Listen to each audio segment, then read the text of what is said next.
এই সরকারের প্রধান কাজ হলো একটি সুষ্ঠু নির্বাচনের ব্যবস্থা করে নির্বাচিত প্রতিনিধিদের কাছে ক্ষমতা হস্তান্তর করা। আমরা অবশ্যই আপনারা যে দাবিগুলো করছেন সেইগুলোকে আমরা পূরণ করব। আওয়ামী লীগ কারা করে, ছাত্রলীগ কারা করে, এলাকার যে ছেলেটা সবচেয়ে বকাটে এলাকার মানুষের মুরব্বীদের মানে না, বেয়াদব।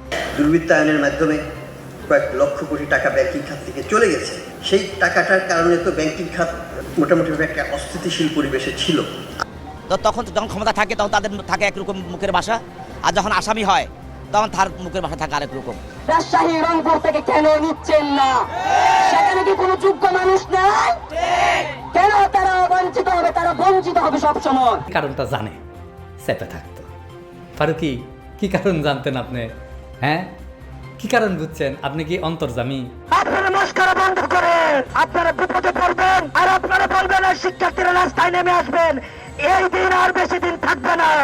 ভাই গুলি খাইছে আবু সাইদ, গুলি খাইছে মুগ্ধ, ট্রাম্প পাইয়া গুলি খাইবে না। এখন যদি কেউ মনে করে আমাদের দ্বিতীয় জাতির পিতা ট্রাম্প, তাহলে মনে করে আমাদের কিছু করার নাই।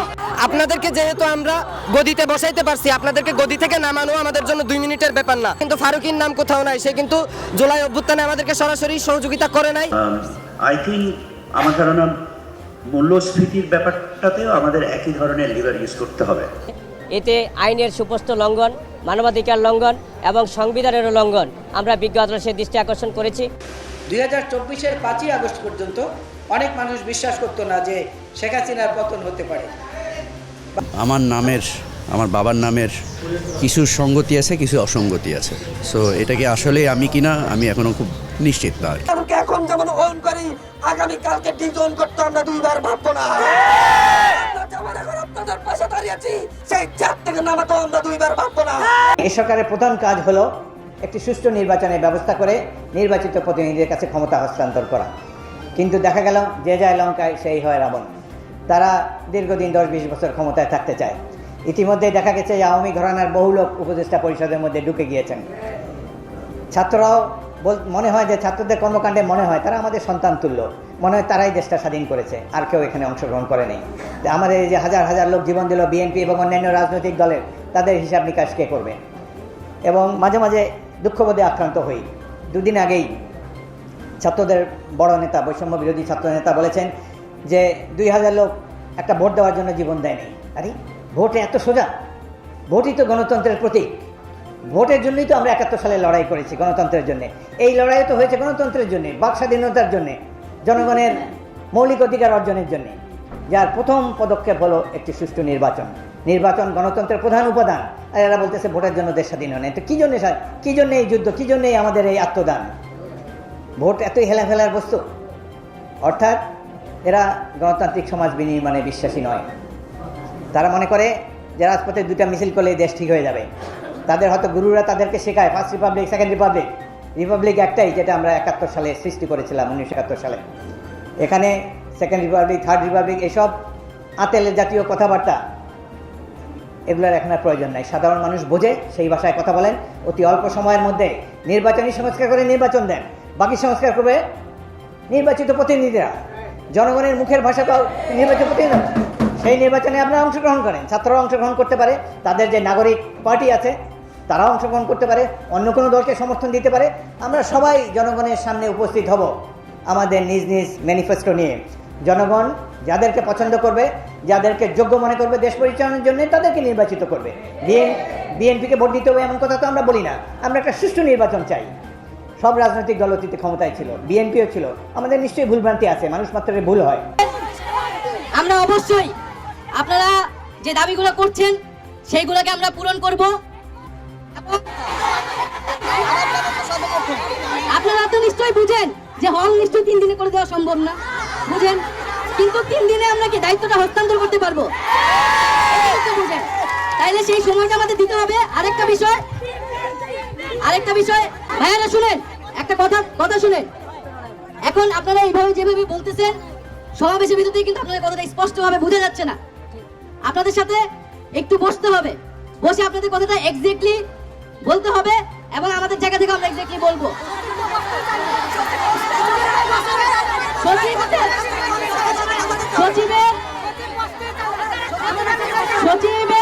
সচিবের উপরে যিনি প্রতিমন্ত্রী তিনি কিন্তু নিজে এসেছেন এবং আমি কিন্তু ওনাকে বলেছি যে জুলাই বিপ্লবে জগন্নাথ বিশ্ববিদ্যালয়ের যে ভূমিকা, আমরা 15 তারিখের কথা ভাই ভুলে যাই নাই। ঢাকা বিশ্ববিদ্যালয়ে 15 জুলাই জগন্নাথ বিশ্ববিদ্যালয়ের শিক্ষার্থীদের উপর যেভাবে হামলা করা হয়েছিল এবং পরবর্তীতে প্রত্যেকটা দিনে লকেট কর্মসূচি থেকে শাটডাউন কর্মসূচি পর্যন্ত এবং জগন্নাথ বিশ্ববিদ্যালয়ের শিক্ষার্থীরা যে শহীদ হয়েছে এই কোনো কথাই ভাই আমরা ভুলে যাই নাই। এবং আমি ওনাকে বলেছি যে বিশ্ববিদ্যালয়ের শিক্ষার্থীদের রক্তের ভিতর দিয়ে উপর দিয়ে কিন্তু এইখানে সরকার দায়িত্ব নিয়েছে, ফলে কারো যাতে সাহস হয় কিভাবে যে শিক্ষার্থীদেরকে তারা অসম্মান করবে, এবং যারা দুর্ব্যবহার করেছে তাদের বিরুদ্ধে অবশ্যই ব্যবস্থা নেওয়া হবে। আওয়ামী লীগ কারা করে, ছাত্রলীগ কারা করে, এলাকার যে ছেলেটা সবচেয়ে বকাটে, এলাকার মানুষের মুরব্বীদের মানে না, বেয়াদব। আওয়ামী লীগ আসলে দুর্বল ছিল, আছে। আওয়ামী লীগ ক্ষমতায় থাকতে সবচেয়ে দুর্বল ছিল। বাস্তবতা হলো প্রশাসন আওয়ামী লীগের সাথে না থাকলে, ভারত আওয়ামী লীগের সাথে না থাকলে আওয়ামী লীগ সবসময় দুর্বল ছিল, কখনো এরা শক্তিশালী ছিল না। আপনি সমাজে তাকায় দেখবেন, যদি বাস্তবতা আমার কথার সাথে একমত নাও হন, আপনি প্রয়োজনে, আমি সারা দেশে সফর করি, আমি জানি আওয়ামী লীগ কারা করে, ছাত্রলীগ কারা করে, এলাকার যে ছেলেটা সবচেয়ে বকাটে, এলাকার মানুষের মুরব্বীদের মানে না, বেয়াদব, এই ধরনের লোকেরা ছাত্রলীগ আওয়ামী লীগ করে এবং এদের কোনো ধরনের জনসংযোগ নেই, এরা জনবিচ্ছিন্ন। প্রত্যেকটা সময় আপনি এলাকায় যাচাই বাছাই করে দেখবেন, চায়ের স্টলে যারা পায়ের উপর পা ফেলে মুরব্বীদের সাথে অভদ্রতা করে, এরা আওয়ামী লীগ। প্রতিহত করতে আসছে, আমরা জীবন দিব, প্রয়োজন আওয়ামী লীগকে দাঁড়াতে দিব না ইনশাআল্লাহ। আমরা প্রয়োজনে জীবন বাজি রাখবো ইনশাআল্লাহ, কিন্তু আওয়ামী লীগকে বাংলার মাটিতে দাঁড়াতে দিব না ইনশাআল্লাহ। আপনি একজন ইসলামিক বক্তা হিসেবে আমরা নতুন যে বাংলাদেশ স্বপ্ন দেখছি, সেখানে সর্বধর্মের অধিকার, সংখ্যালঘুদের অধিকার কিংবা নারীদের অধিকারের কথা আমি বলি, আমরা সর্বধর্মের সবাই থাকবে বাংলাদেশে, সবাই মিলেমিশে থাকবো, কিন্তু তাই বলে সংখ্যালঘুর নাম দিয়ে মুসলিমদের ঘর বাড়িতে আক্রমণ করবে, সেটা আমরা বরদাস্ত করব না। অবশ্যই প্রতিবাদ করেছি। আপনি যদি না দেখেন তাহলে আপনি এক চোখা, আমরা অবশ্যই প্রতিবাদ করেছি। এমনকি ছাত্রলীগের মধ্যেও, আওয়ামী লীগের মধ্যেও যারা নিরীহ এবং যারা কিনা এদের হুজুকে ওদের সাথে ছিল, তাদেরকেও যাতে আক্রমণ না করা হয়, এগুলোর পোস্ট আমার ফেসবুকে আছে, ভেরিফাইড ফেসবুক, এখন দেখতে পারেন। অতএব এগুলো নিয়ে আপনারা যদি ওইভাবে দেখেন, সংখ্যালঘু নির্যাতন, সংখ্যালঘু আজকে মুসলিমরা সংখ্যালঘু, আপনি কেন এটার কথা বলতেছেন না? কিভাবে চট্টগ্রামে স্কুল হামলা করলো, হিন্দুত্ববাদীরা কিভাবে হামলা করলো?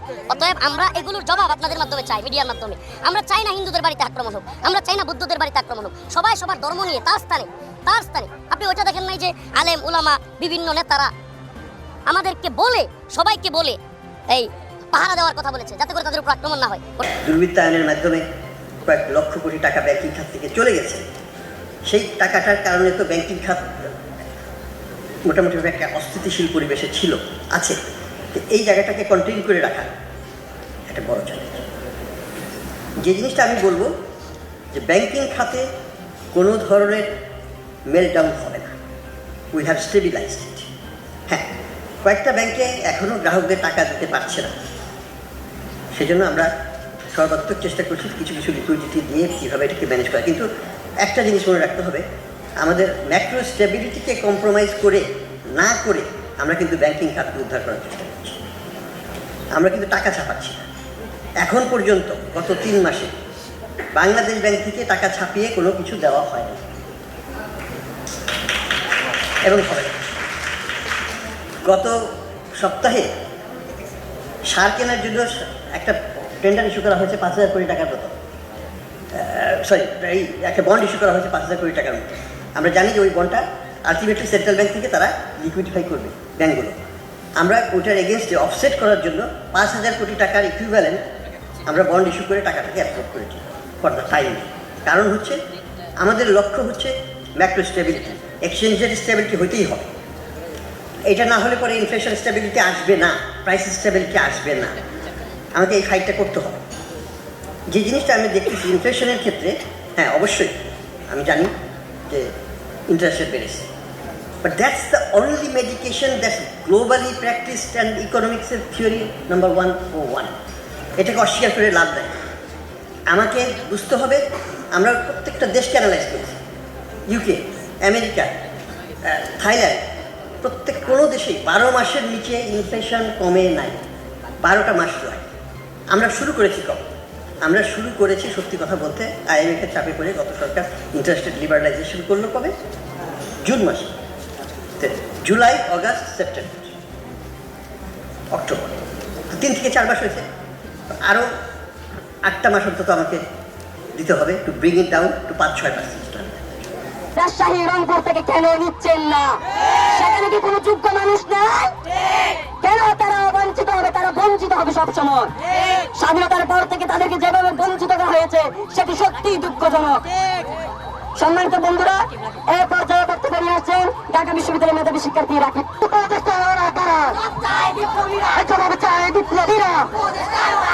সংগ্রামী বন্ধুগণ, জুলাই বিপ্লবে 5 আগস্টের গণঅভ্যুত্থানের মাধ্যমে শেখ হাসিনা ভারতে পালিয়ে গেলেও এদেশে তার চেলাচামুন্ড দোসররা এখনো অবস্থান করছে।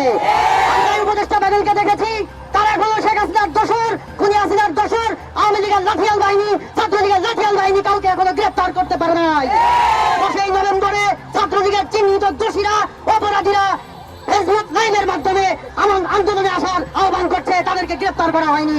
এর মাঝে আমরা যখন আওয়ামী লীগ হঠাতে ব্যস্ত, ছাত্রলীগ হঠাতে ব্যস্ত, ঠিক তখনই রাতের আধারে উপদেষ্টা প্যানেলে তারা চোরের মতো আওয়ামী দোসরদেরকে নিয়োগ দিচ্ছে। বন্ধুগণ, আমরা দেখেছি মোস্তফা সরোয়ার ফারুকী, শাহবাগী দল কিভাবে 2013 সালে এদেশের বিচার বিভাগকে ধ্বংসের মাধ্যমে যে ফ্যাসিবাদী রাষ্ট্র কায়েমের নকশা সেদিন গড়ে উঠেছিল, সেই ফ্যাসিবাদী সাম্রাজ্যের অগ্রণী সেনা ছিল আর মোস্তফা সরোয়ার ফারুকী। সে কিভাবে সজীব ওয়াজেদ জয়, তারপরে পলক এবং আশরাফুল আলম খোকন, যারা শেখ হাসিনার লাঠিয়ালো সন্ত্রাস বাহিনীর সাথে ছিল, তাদেরকে তেল মেরে চলতো। জুলাই অভ্যুত্থানে মাত্র 2-4টা ফেসবুক পোস্ট দিয়ে তারা কিভাবে দীর্ঘ 16 বছরের ফ্যাসিবাদী যে নীতি এবং কার্যক্রম ধামাচাপা দিয়ে উপদেষ্টা প্যানেলে যুক্ত হলো, আমরা জানতে চাই। আমাদের উপদেষ্টা প্যানেলে আছেন আমাদের ছাত্র প্রতিনিধি আসিফ ভাই, নাহিদ ভাই, নতুন করে এসেছেন মাহফুজ ভাই এবং আমাদের শিক্ষক আসিফ নজরুল স্যার। আপনারা কোথায় ছিলেন? আপনাদেরকে জবাব দিতে হবে। আমাদের রক্তের উপর দাঁড়িয়ে উপদেষ্টা হয়ে এদেশের সাথে রক্তের সাথে বেইমানি করবেন, এটা আমরা হতে দিব না। উপদেষ্টা প্যানেলের যোগ্য মত নিয়োগ দিন, তা না করে কেন চট্টগ্রাম ক্লাব সঙ্গে পরিণত করেছেন? আমরা দেখেছি বিভিন্ন এনজিও লোকদেরকে নিয়োগের মাধ্যমে ঠেঙ্গামারা সবুজ সংঘের মতো একটা এনজিওবাদী উপদেষ্টা প্যানেল গড়ে উঠেছে। আমরা আগে ফারুকের স্ট্যাটাসটা দেখি, হ্যাঁ পড়ি। হিন্দু নাম প্রসঙ্গে আজকে একটা ঘটনা বলি। আচ্ছা বলেন, আমার শুরুর দিকের কাজের সঙ্গী ছিল সিনেমাটোগ্রাফার সুব্রত দাস রিপন, কিন্তু সবসময় ক্রেডিটে লিখতে বলতো সুব্রত রিপন। আমি কারণটা বুঝলেও চেপে থাকতাম। মানে ফারুকি কারণটা জানে, চেপে থাকতো। ফারুকি কি কারণ জানতেন আপনি? হ্যাঁ, কি কারণ বুঝছেন? আপনি কি অন্তর্জামী যে রিপন কেন দাস ব্যবহার করতে চায় না সেটা আপনি যাই না বসে আছেন? কেমনে বললেন এটা? আচ্ছা যাই হোক, আবার পড়ি। তারপরে লিখতেছেন, এইটা নিয়ে আমার মধ্যে একটা অপরাধবোধ কাজ করতো, মানে ফারুকির মধ্যে একটা অপরাধবোধ কাজ করতো। খুব ইম্পর্টেন্ট লাইন। এটাই হইতেছে বাংলাদেশের হিন্দু রাজনীতি। সেইটা কেমন? আসেন এটা একটু দেখি। বাংলাদেশে হিন্দু রাজনীতি কি? খুব সিম্পল। সেটা হচ্ছে বাংলাদেশে হিন্দুরা নির্যাতিত হয় এবং হইতেছে, এবং এই ভিকটিমহুড দিয়া মুসলমানদের অপরাধ বোধে ভুগানো, যেইটা ফারুকি ভুগছে, যে বলছে না অপরাধ বোধে ভুগছি। এই ঘটনায় তো ভিকটিম ফারুকি নিজে, রিপন না। রিপনের নাম দাস না হইয়া যদি ব্যানার্জি, চ্যাটার্জি, ভট্টাচার্য, চক্রবর্তী হইতো, দেখতেন পদবিটা আগে দিত, মুসলমান হইলেও ছাড়তো না। একজন আছে না আবুল হোসেন ভট্টাচার্য, ছাড়তে পারে নাই ভট্টাচার্য। আর এইটা তো হিন্দু ধর্মের বর্ণ প্রথাজাত হীনমন্যতা, যার জন্যে সে তার বর্ণের পরিচয় দিতে চায় না। সেইটা ফারুকি ইন্টারপ্রেট করলো যে মুসলমানদের ভয়ে সে দাস নাম ব্যবহার করে না। আচ্ছা ভাই বলেন তো, ফারুকির সিনেমা বাদই দেন, সত্যজিৎ রায়ের পথের পাঁচালী দেখছেন তো? না, অনেকেই দেখছেন তাই না? সিনেমাটোগ্রাফার কে ছিল পথের পাঁচালীর? ফারুকি আপনি জানেন, নিজে বলতে পারবেন? পারবেন না, আমি শিওর। আচ্ছা বাদ দেন, সত্যজিৎ রায়ের কথা বাদ দেন। হাল আমলে তো পাঠান দেখছেন মোটামুটি সবাই, তাই না? বলেন তো দেখছেন না? সিনেমাটোগ্রাফার কে? সিনেমাটোগ্রাফার বাদ দেন, প্রযোজক কে? যার টাকা নিয়ে সিনেমাটা হয় তার নাম জানেন? দেখেন দেখেন না তো, ওইটা দেখলেও মনে রাখেন না তো। ফারুকের ওইখানে নামটা দেখাইলে রিপনের কি এমন হাতি ঘোড়া হইতো? কিছুই হইতো না তো, যেই জন্য সে পদবি ইউজ করতে চায় নাই। তাহলে কেন সে পদবি ইউজ করতে চায় নাই? কারণটা হইতেছে আত্মপরিচয়ের সংকট। এইটারে ফারুকি মুসলমানের কাঁধে চাপাইছে। আপনারা মস্করা বন্ধ করেন, আপনারা বিপদে পড়বেন, আর আপনারা বলবেন আর শিক্ষার্থীরা রাস্তায় নেমে আসবেন। এই দিন আর বেশি দিন থাকবে না। আপনাদের সেভ করার জন্য শিক্ষার্থীরা আসবে না। শিক্ষার্থীদের রক্তকে বুঝি করে, শ্রমিকের রক্তকে বুঝি করে, সাধারণ মানুষের রক্তকে বুঝি করে। আপনারা যদি ভেবে থাকেন যে আপনারা উপদেষ্টা হবেন, আপনারা পথ পাঠিয়ে নেবেন, তাহলে সেটা আপনারা ভুল ভাবছেন। সবচেয়ে বড় আইরনি, সবচেয়ে বড় ছাত্রদের সাথে মস্করা হচ্ছে। 3 মাস পরে এসে আমাদের ছাত্রদেরকে রাস্তায় নামতে হচ্ছে খুনি শেখ হাসিনার বিচারের দাবিতে।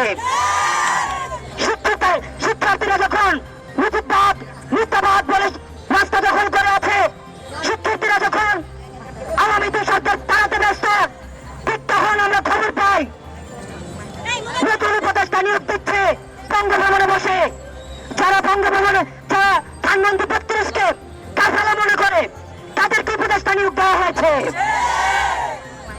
আমরা স্পষ্ট করতে চাই, শিক্ষার্থীদের নিজেদের জীবন রয়েছে, তারা বিপ্লব করেছে রাষ্ট্রের সামগ্রিক কল্যাণের জন্য, কিন্তু শিক্ষার্থীদের রক্তকে পুঁজি করে, শ্রমিকের রক্তকে পুঁজি করে, সাধারণ মানুষের রক্তকে পুঁজি করে আপনারা যদি ভেবে থাকেন যে আপনারা উপদেষ্টা হবেন, আপনারা পথ বাগিয়ে নেবেন, তাহলে সেটা আপনারা ভুল ভাবছেন।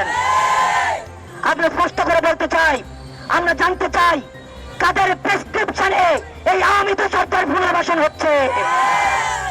শিক্ষার্থীরা নিজেদের তাজা রক্ত রাস্তায় ফেলে দিয়ে, শ্রমিকরা তাজা রক্ত রাস্তায় ফেলে দিয়ে এই 24-এর গণ অভ্যুত্থান সফল করেছে, কিন্তু আপনারা তাদের সাথে আলোচনা না করে, তাদের অংশীদারিত্ব নিশ্চিত না করে আপনারা কোন অদৃশ্য সিগন্যালে আপনারা কাদেরকে পুনর্বাসনের ম্যান্ডেট নিয়েছেন সেটা শিক্ষার্থীরা আপনাদের প্রশ্নের ঊর্ধ্বে রেখে ছাড় দেবে না। আপনারা শিক্ষার্থীদের সাথে, নাগরিকের সাথে, শ্রমিক জনতার সাথে আপনারা মস্করা বন্ধ করেন। আপনাদেরকে যেহেতু আমরা গদিতে বসাইতে পারছি, আপনাদেরকে গদি থেকে নামানো আমাদের জন্য 2 মিনিটের ব্যাপার না। কিন্তু ফারুকীর নাম কোথাও নাই, সে কিন্তু জুলাই অভ্যুত্থানে আমাদেরকে সরাসরি সহযোগিতা করে নাই। আওয়ামী লীগের আরেকজন এমপিকে যে উপদেষ্টা বানানো হয়েছে, আমরা তারও পদত্যাগ চাই না। আমি স্পষ্টভাবে বলে দিতে চাই, পদত্যাগ চাই না, তাদেরকে বহিষ্কার করতে হবে। পদত্যাগ একটি সম্মানজনক উপায়। তাদেরকে কোনো ধরনের গণহত্যাকারীদেরকে আমরা কোনো সম্মান দেখাবো না, তাদেরকে এই অন্তর্বর্তীকালীন সরকার থেকে বহিষ্কার করতে হবে। আপনারা জানেন, আমাদের যখন জুলাই বিপ্লব চলছে তখন অনেক কলাকুশলী, অনেক শিল্পী, অনেক অভিনেতা আমাদের সাথে এক কাতারে এসে দাঁড়িয়েছেন, কিন্তু এই যে নামের লিস্ট, সেই লিস্টের মধ্যে কিন্তু ফারুকীর নাম কোথাও নাই। সে কিন্তু জুলাই অভ্যুত্থানে আমাদেরকে সরাসরি সহযোগিতা করে নাই বা সমর্থন দেয় নাই, বরং সে তখন ফেসবুকে কনস্ট্যান্টলি লিখে যাচ্ছিল আওয়ামী লীগের পক্ষে, গণহত্যাকারীদের পক্ষে। এবং কালচারাল ভাবেই কিন্তু মুস্তফা সরোয়ার ফারুকী আওয়ামী লীগের রাজনীতির সাথেই হলো সফট কর্নার ছিল তার। এই ধরনের একটা মানুষকে যখন আমি বেশ ধরা আওয়ামী লীগ, যারা ব্যারিস্টার সুমনের মতো, এই যে ফারুকীর মতো যারা বেশ ধরা আওয়ামী লীগ, তাদেরকে যখন আমি রাজনীতিতে ফিরে আসার সুযোগ দিব বা সরকারের পার্ট বানাবো, আমি কিন্তু সেখানে একটা সাবলিমিনাল আওয়ামী লীগ নিয়ে আসতেছি, আওয়ামী লীগের স্টেক রাখতেছি। গণহত্যার বিচার যতক্ষণ না পর্যন্ত হইতেছে ততক্ষণ পর্যন্ত বাংলাদেশে রাজনীতি করার অধিকার আওয়ামী লীগের নাই। প্রত্যেকটা গণহত্যার বিচার হওয়ার পরে, প্রত্যেকজন গণহত্যাকারী শাস্তির সম্মুখীন হওয়ার পরে আওয়ামী লীগ যদি সাংগঠনিকভাবে ক্ষমা প্রার্থনা করে রাজনীতি দেশে করতে চায়, আমরা ছাত্র জনতা তাদেরকে দ্বিতীয় সুযোগ দিতে রাজি। আপনারা জানেন, গতকালকে একটি বিতর্কিত সিদ্ধান্তের মাধ্যমে নতুন উপদেষ্টা নিয়োগ দেওয়া হয়েছে এবং সেখানে আওয়ামী লীগের রাজনীতির সাথে সরাসরি সম্পৃক্ত 2 জনকে উপদেষ্টা বানানো হয়েছে। আমরা যে জুলাই অভ্যুত্থানের মাধ্যমে আজকে এই নতুন বাংলাদেশে দাঁড়িয়ে আছি, এই যে মুক্ত বাংলাদেশে দাঁড়িয়ে আছি, এই জুলাই অভ্যুত্থান হয়েছিল এইসব গণহত্যাকারীর বিরুদ্ধে। আওয়ামী লীগের যে গণহত্যাকারীরা কেবলমাত্র দলীয় স্বার্থের কারণে দেশের সমস্ত মানুষকে গুলি করে মেরে ফেলতে উদ্যত হয়েছিল, প্রতিবাদ জানাচ্ছি।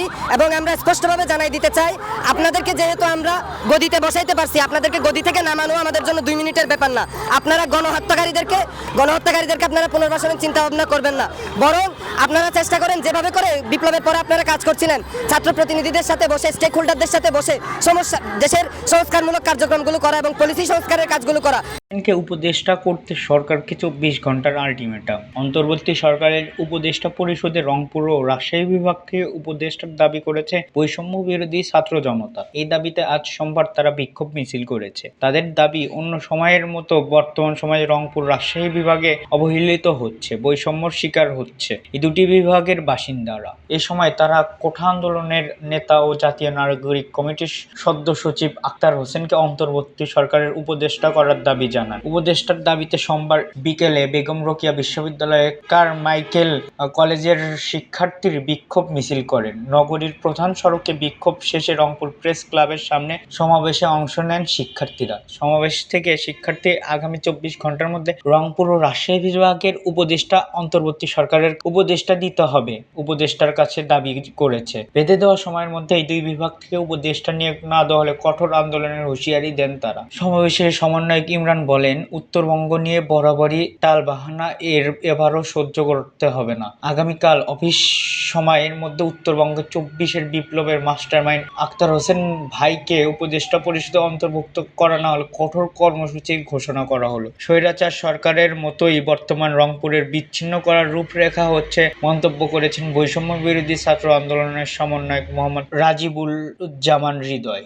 গতকাল রবিবার অন্তর্বর্তী সরকারের আরও 3 উপদেষ্টা শপথ গ্রহণ করেছে। এ নিয়ে অন্তর্বর্তী সরকারের উপদেষ্টা পরিষদের সংখ্যা দাঁড়ালো 21। তবে 3 উপদেষ্টার শপথ গ্রহণের পর থেকে সামাজিক যোগাযোগ মাধ্যমে আলোচনা শুরু হয়। বৈষম্য বিরোধী ছাত্র আন্দোলনের অন্যতম সমন্বয়ক সার্জিস আলমের ফেসবুক পোস্টে বলেন, শুধু একটি বিভাগ থেকে কেন 13 জন উপদেষ্টা, অথচ রংপুর বিভাগ ও রাজশাহী বিভাগে 16টি জেলা থেকে কোনো উপদেষ্টা নেই। তারপরও খুনি হাসিনার তেলবাজরাও উপদেষ্টা হচ্ছে। এদিকে ছাত্র জনতার অংশীদারিবিহীন সিদ্ধান্তে উপদেষ্টা নিয়োগের প্রতিবাদে সোমবার বিকালে বিক্ষোভ মিছিলের ঘোষণা দিয়েছেন বৈষম্য বিরোধী ছাত্র আন্দোলনের আহ্বায়ক হাসনাত আবদুল্লাহ। এতক্ষণ আমাদের সাথে থাকার জন্য ধন্যবাদ। পরবর্তী আপডেট পেতে আমাদের চ্যানেলটি সাবস্ক্রাইব করে পাশে থাকা বেল আইকনটি বাজিয়ে রাখুন।